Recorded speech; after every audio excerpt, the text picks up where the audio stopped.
Welcome to the Railroad Transportation Safety District meeting of September 12th, 2017. I'll call this meeting to order.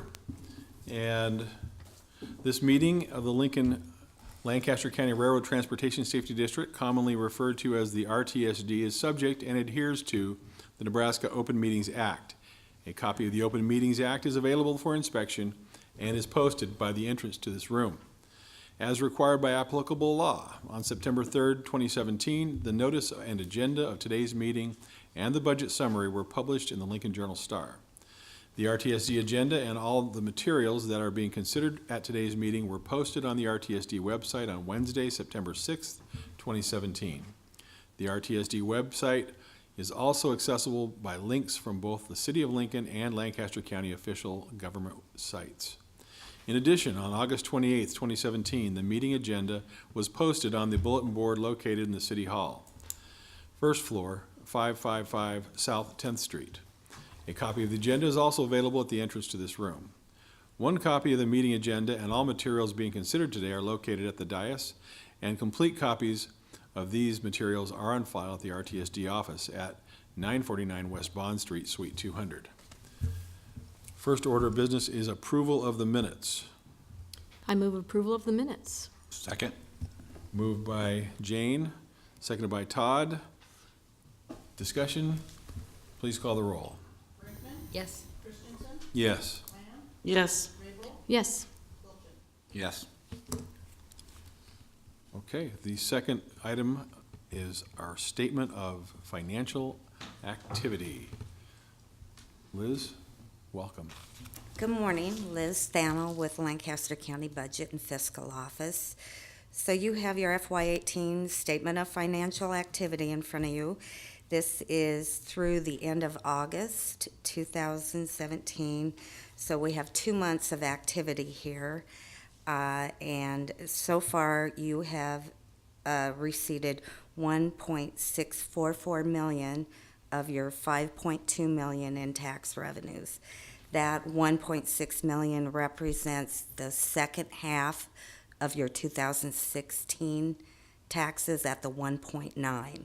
They were delinquent August 1st, so that's your second half of your 1.9 tax payment. You've received $13,112 of your $60,000 interest revenue. So you are at 32% of your revenue for the year. You have $1.657 million. In disbursements, we've spent $32,607 in commissions, $3,853 in operating costs, and we have spent $10,069,613 in construction project costs.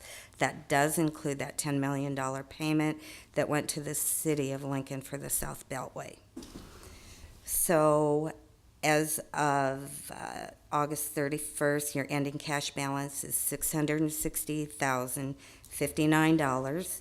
You have an additional $10,535,022 in investments for a total fund balance of $11,195,081. And at the bottom of the sheet, it shows all the different investments that you have, totaling that $10,535,000.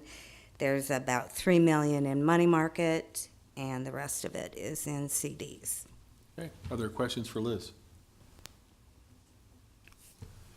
Thank you very much. Would anyone else like to testify on this item? Typically approve Yeah, the financial report. we will do that after anybody else who wants to testify has an opportunity. All right, seeing no one, I will entertain a motion to approve this report of financial activity. So moved. Second. Moved by Todd, seconded by Jane. Discussion, please call the roll. Christensen? Yes. Lamb? Yes. Rabel? Yes. Wilchin? Yes. Brinkman? Yes. Next, we have the review and consideration of the fiscal year 2017 audit. Good morning. My name is Tony Chirina with HBE LLP, here to present what in front of you is a draft of the audit report. Your audit and financial statement is currently in the review stage, probably be reviewed next week. I do not expect any changes at all from what you are seeing here to the final draft. Looking at the financial report on pages 1 and 2 is the independent auditor's report. At the top of page 2 is the most important part of the report. We express an unmodified opinion. That means that, in our opinion, the financial statements present fairly, in all material respects, the respective financial position of the RTSD. We have no deviations from our standard opinion. On page 3 is the statement of net position for the RTSD. Total assets increased $3.7 million over the prior year. They are as of June 30th, they are presently $21 million approximately, and the bulk of that is cash, what we determine as cash, and that increased $3.2 million over the prior year. It is presently approximately $12 million. That number will decrease drastically in the coming year. So that'll probably be back down to what 2016 is at. On page 4 is the statement of activities. There is total expenses for the year of $795,000. That is down approximately $500,000 from the prior year. Most of that is due to a decrease in construction expenses. Your property taxes increased $900,000, which is almost entirely due to the increase in rate from the 1.16 cent to the 19 cent. That'll increase another $900,000 next year because of the increase from 19 to the 22.017, is that, or close? Another 3 cent increase. So that should increase about the same amount. Interest income increased from the prior year of $76,000 up to approximately $118,000. That will go down next year because obviously your cash and your investments are going to be going down due to the commitment for the South Beltway. Overall, the total general revenues for the RTSD increased about approximately $950,000. Pages 4, 5, and 6 are different versions of the balance sheet and the statement of activities that I discussed before. They are only slightly different because of the deferral of income of property taxes. Since it's a different measurement focus for these 2 pages of the financial statements, they don't include revenue or property taxes if you cannot collect them within 60 days after your year end. So there's approximately $178,000 that we did not record as revenue on these couple pages of the financial statements. On pages 8 through 12 are the notes to the financial statements. They go into a little bit more detail about the financial statements.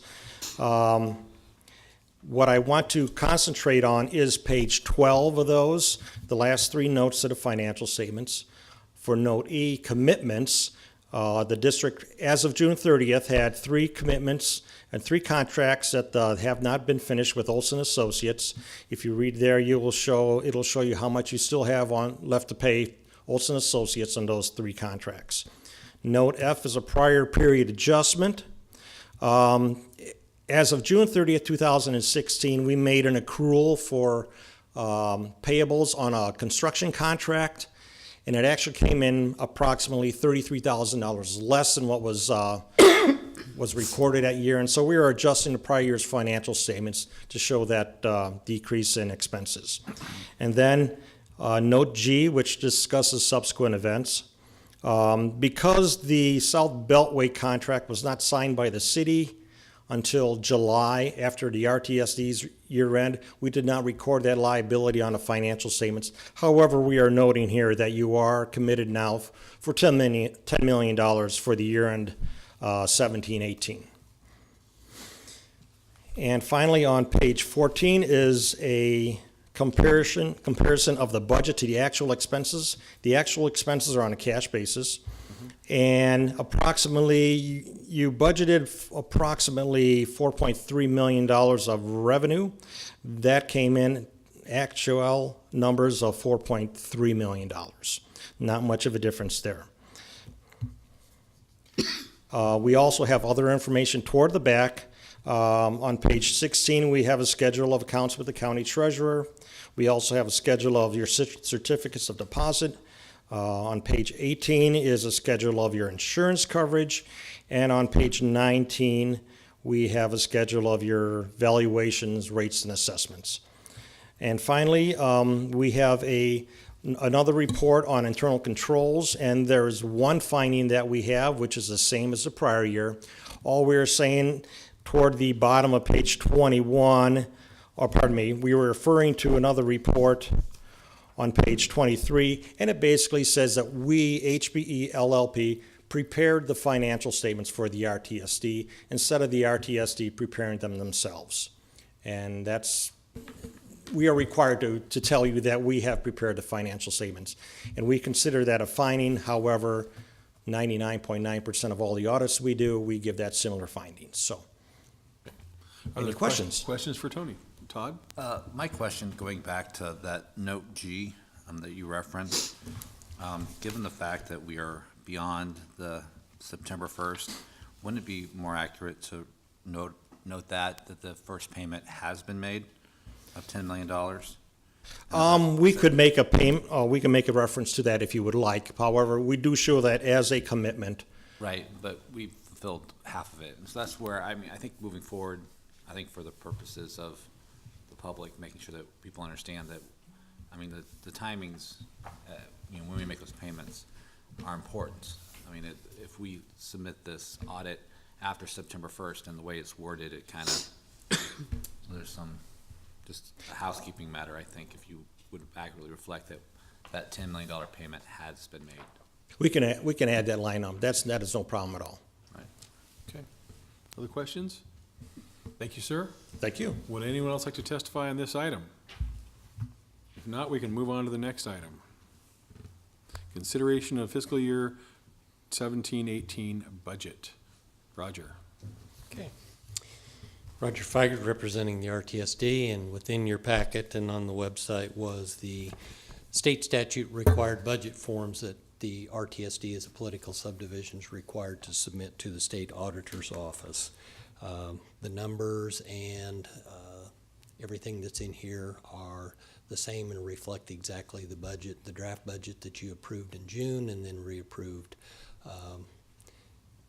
previously in that second meeting in August. So again, these statutory required, this budget along with the levy information has to be filed with the state auditor by September 15th, and we're on board to do that. So we'll just answer any questions you might have. Questions for Roger? Thank you, sir. Would anyone else like to testify on this item? If not, I'll entertain a motion to approve the budget. Point of clarification, I guess, who are we authorizing to sign the budget? Is it both the chair and the executive director? Or does that matter?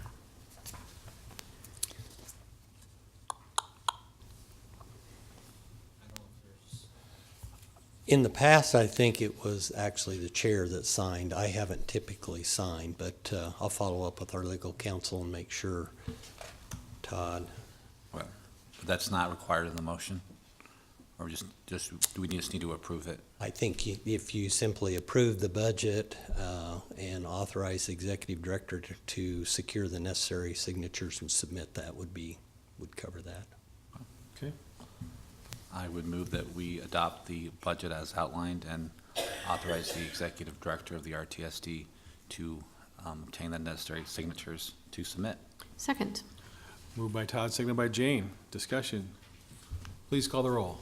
Lamb, Yes. Riggle, Yes. Wilchin, Yes. Brinkman, Yes. Christensen. Yes. All right, the next item, Roger, report regarding current budget status. Yes, pretty briefly, obviously, in your packet was the budget sheet that we typically use for our operating budget and our capital budget. And I would simply note as we're started to this year, we've spent 5% of the operating budget. And, well, it says almost 20% of the construction budget, that $10 million that was transferred to the city of Lincoln, constitute most of that. At this point in time, I don't see any issues and don't have any concerns with the current budget numbers and where we are. I would like to go on record thanking the county treasurer's office for being on top of things and having the cash ready to transfer to the city of Lincoln in just a matter of a few days. So they did a good job. Okay, Okay. very good. Other questions for Roger on this item? Okay, would anyone else like to testify on this item? Then we'll move on to the next item, which is report of project and crossing updates. Okay, and I'll have a couple of folks come up and help. We'll kind of start with projects first. Chris Humphrey's going to come up. She's the project manager for 33rd and Cornhusker and give an update of kind of where we're on that. While she's doing that, I would make note to the board that BNSF representatives, Burlington Northern Santa Fe Railroad representatives, will be in Lincoln the end of this month. And we are set up to meet with them and go over things for the RTSD, Lincoln Airport Authority, Lower Platte South NRD, City of Lincoln Parks and Recreation, and City of Lincoln Public Works projects. So we have a full docket of projects to keep working on. So with that, Chris, would you?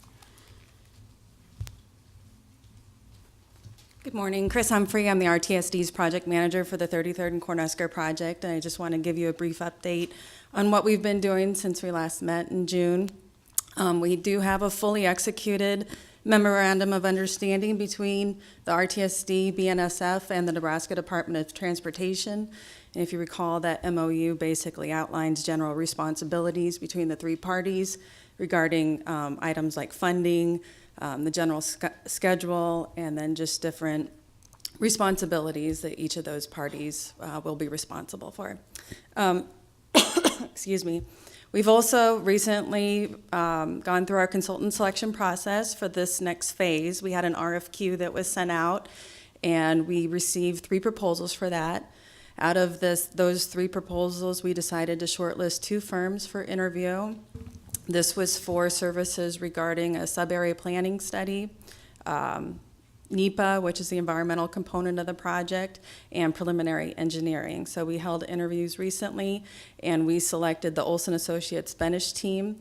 That team will be led by Olson Associates, and so our next steps are to be negotiating a contract with them for the first phase of those services, which will be sub-area planning with components of environmental and preliminary engineering for different alternatives for the roadway network through there. So our goal is to have that contract negotiated by December, in which time we'd be taking that contract in front of you for board action.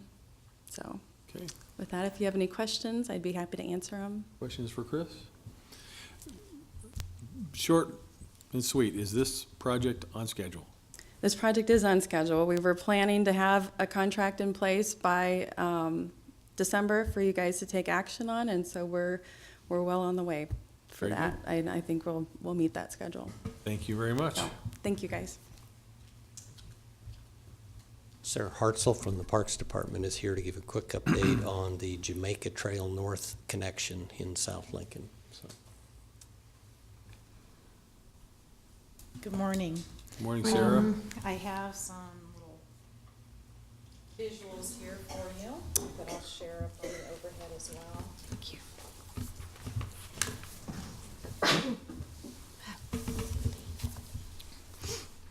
Just an update on this project. This is the connection between the Jamaica North and the Rock Island Railroad, which are on that first figure identified in the lavender color, Jamaica North running north and south, and Rock Island running through the Densmore Park. The green line represents the general alignment of this project. We have 2 options at this point. One is a diagonal crossing, and one is a straight across crossing with a ramp then that would go down to the Jamaica North. The 2 brochures that I handed out to you have some prettier pictures of those 2 possibilities. This is the one that we're calling option 1, that comes straight across from Densmore Park, which is right over here. You can see the ball fields in that picture.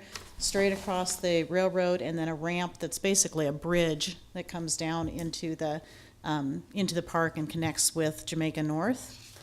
And the other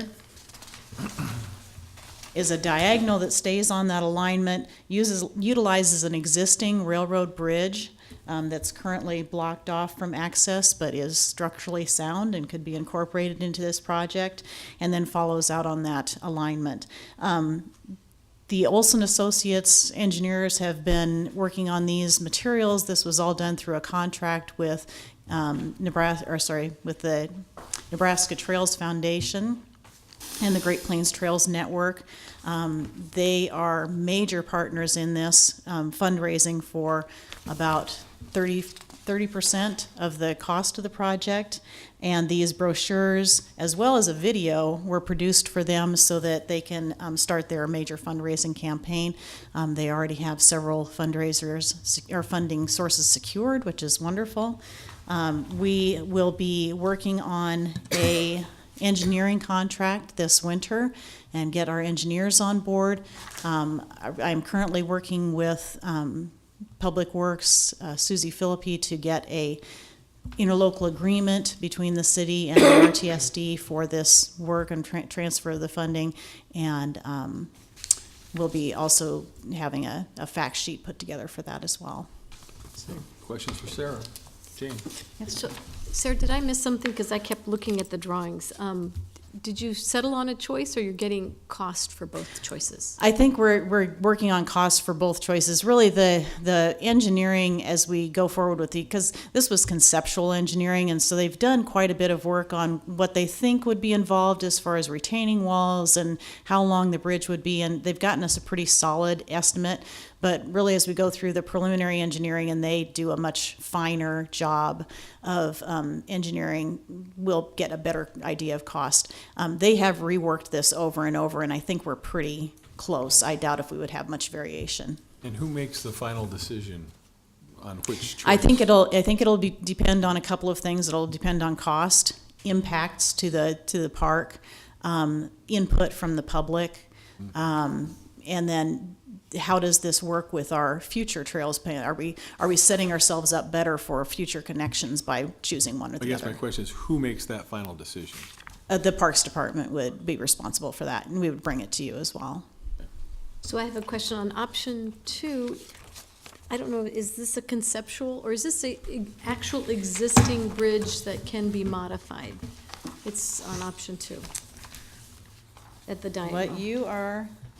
Is that the picture that you're on? Back Yeah, page. back page. Is that the conceptual, or is that the actual existing bridge that can be modified? That is still conceptual there. Oh, okay. It's trying to show that as you come out of Densmore, you would have to start the covered bridge portion before you hit the railroad right-of-way, just because of the slope there. So that's that covered bridge. Sorry, I don't have it set up very well there. That covered bridge portion. This is where the existing trail curves and heads off into Densmore Park, showing the extension that would be planned to the west and south. Todd?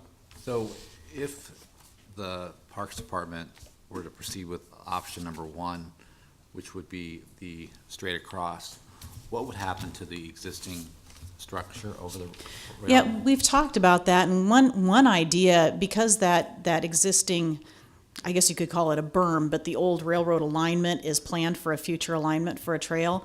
That bridge still has some utility to it. We could either create it as kind of a ramp up to that alignment, and then that would be an overlook so that people could go out on that bridge, and we'd maybe have a little widened area at the east end of it. Maybe it'd help if I...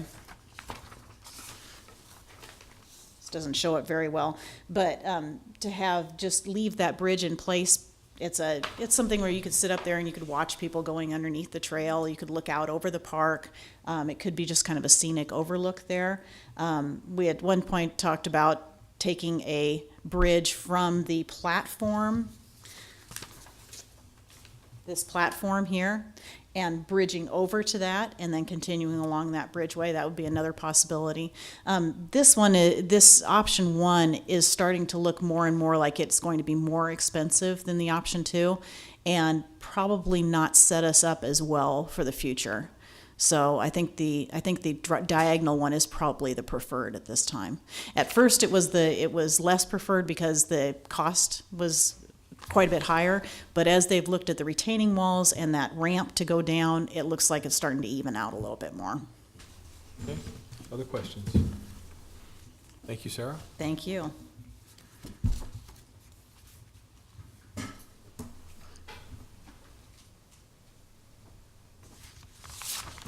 Just a couple of quick other updates. I don't know how many of you saw the article. It was in Sunday's paper. It was an article about the unfortunate incident in West Lincoln and the referencing that the RTSD has been looking at a potential track abandonment and a relocation of that Hastings line through Hobson Yard. That'll be on our agenda with the railroad.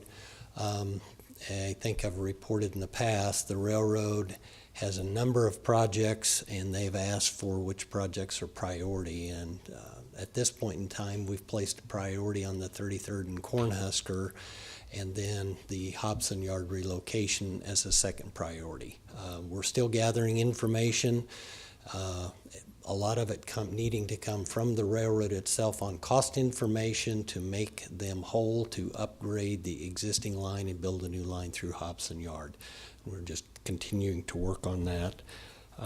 We still owe the public a letter or a newsletter of sorts out to the different associations in West Lincoln that had been apprised previously of where we were on the quiet zone. So we need to update and get that information out. The other project that we've been working on is West Woodstruck and straightening out the alignment of that poorly aligned county road. We are trying to finalize costs for a number of different options and continuing to work with the Nebraska Department of Transportation and weighing options between an alternative that might just straighten out the road and the cost would be totally the city or the counties, and the RTSD could share in that versus some other options that might have the actual closure of some crossings, some relocations of the roadway that might also then allow the railroad and certainly the Nebraska Department of Transportation to cost share in those alternatives as well. So that's also on our agenda. The other project that we've been working on, or I've been working with the city is currently kind of in its final design of Pine Lake Road from east of 56th Street over to Highway 2. That includes a crossing of the OPPD lines. And one of the things that we've been working on is when you have an active railroad track, but it doesn't have many trains running on it. And that's what the OPPD line is from 56th Street on east. It is an active line. They could run trains on it any day, but they aren't running trains on a regular basis. And we have been discussing, as the city or the county would do a project, does all of the new safety equipment need to be installed all at the very beginning, which sometimes is an increased cost, but you're not really using it because the trains are not there. And that conversation is going well at this point, that we may be able to phase some of those improvements and defer some of those costs on into the future, trying to save some of those tax dollars. It doesn't mean the equipment doesn't need to be there, but it could be deferred to a little bit later. Would expect conversations to continue, and perhaps there would be an interlocal agreement that would be on the December meeting, laying out some cost sharing and some dollars that could be transferred to the city for their right-of-way or engineering on that project. That's really all I had on projects. Some updates on crossings.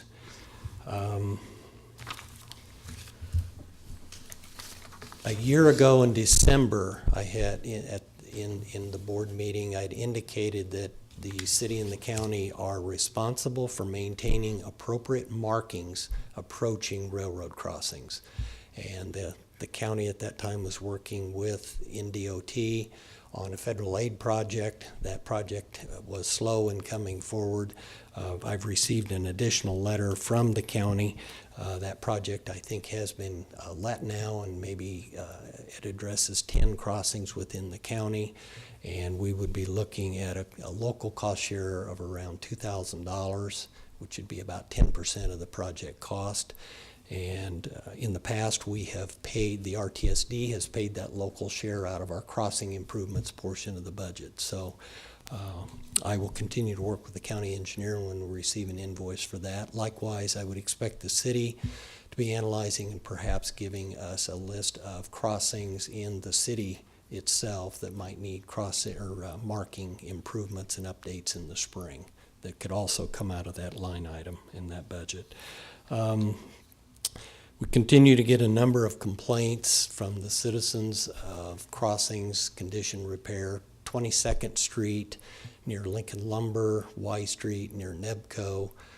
Fortunately, was able in the last month to reestablish conversations with Don Hamill and working with OL&B and Lincoln Lumber to try to improve those crossings. I did note that somebody come in and put some temporary asphalt on the 22nd Street crossing, which will make that a little bit better in the interim. We still have complaints on Union Pacific line out on Northwest 12th. Continue to work with those folks. And just recently got some complaints on the condition of the industry spur tracks that are on J Street just west of the City Hall facility here. And at this point, just working with City Public Works to try to get some temporary repairs in there and make those better for folks to go across.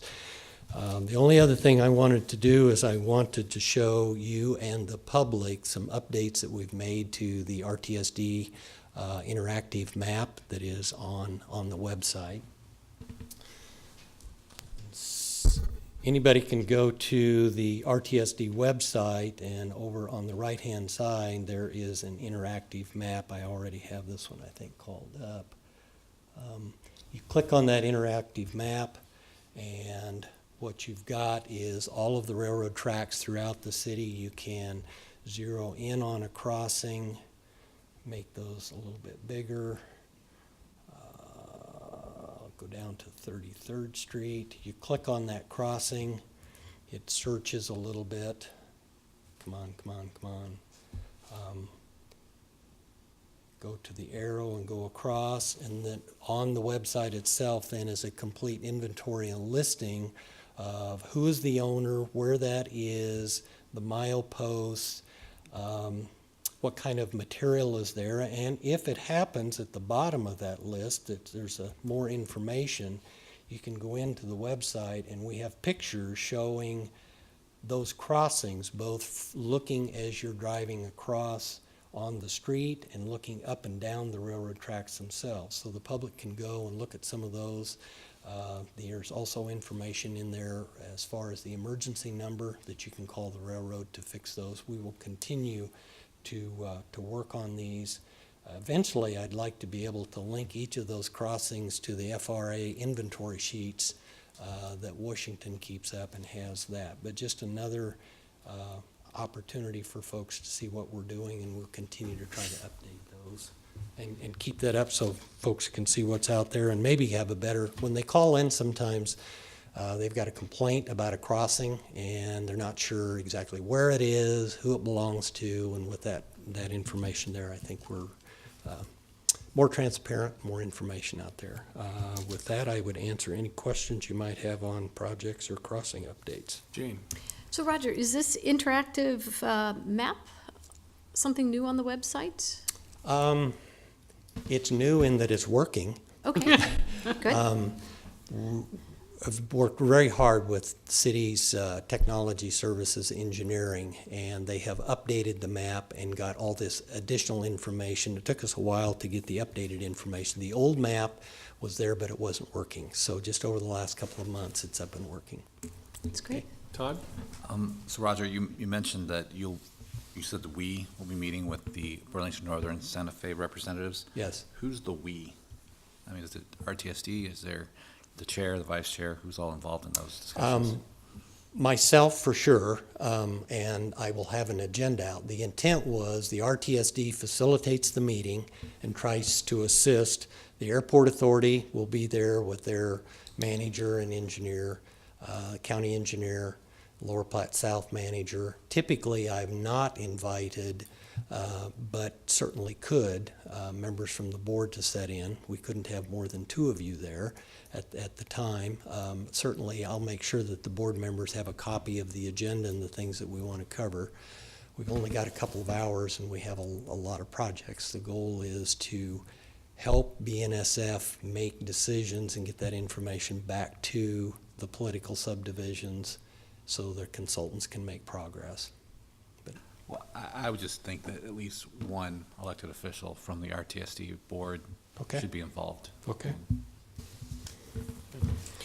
I also try to meet, and we haven't had one for a while, the Union Pacific comes in and meets with the Nebraska Department of Transportation, and I've typically been able to shoehorn and get myself at least invited to that meeting as well. We don't have as much interaction with Union Pacific, but I'll make sure the board is aware of any of those meetings. Okay. Okay, other questions? Thank you, Roger.